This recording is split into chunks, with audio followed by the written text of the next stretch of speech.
In the Bible, in the Old Testament as well as the New Testament, Christ was recognized to be the Prince of Peace. He was never to be recognized as the promoter of war. And he even said, "Blessed are the peacemakers, for they shall be the children of God." He never said, "Blessed are the war makers." It was the peacemakers that we must honor and protect. Christ was very, very clear on how we should treat our enemies, and some days I think we quite frequently forget about that. Early in the history of Christianity, they struggled with the issue of war and peace because Christ taught about peace. Did that mean Christ was advocating pacifism?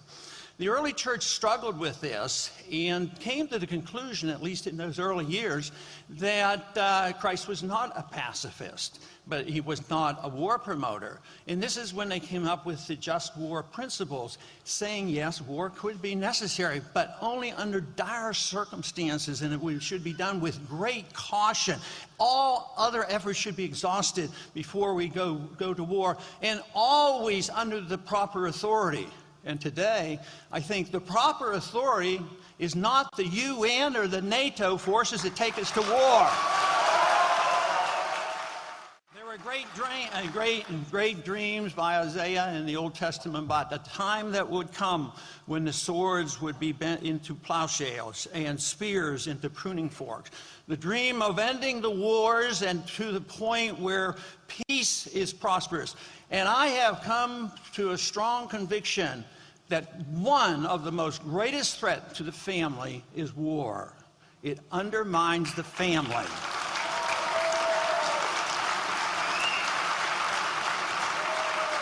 Just in our last decade, an undeclared war that we're dealing with, we've lost over 8,500 men and women in our armed services. We have 40,000 who have returned, many of them with severe amputations, and is in essence forgotten by the general population of this country.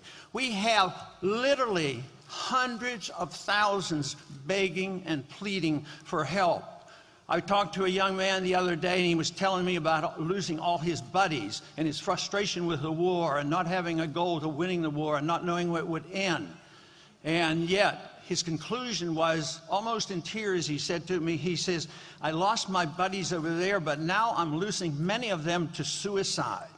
And when you think of this, of what the consequences of war, the death and destruction, what does it do to the families? What does it do to the husbands and the wives and the mothers and the daughters who have to deal with these problems? So yes, it is very, very damaging. War costs a lot of money and causes a lot of poverty. Poverty and the economic crisis in this country is undermining the family.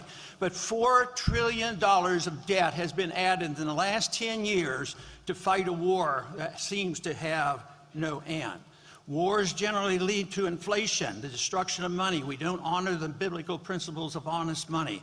We invite this idea that we can spend endlessly and we can print the money, and literally it undermines the family and undermines the economic system. When you lose a job, it's harder to keep the family together. Divorce rates are very, very high among the military because these young men are being sent back 2 and 3 and 4 times. And there was one story told me to about a little boy.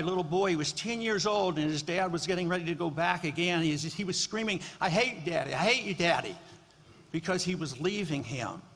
So this is why in the early church, they talked about being very careful about going into war.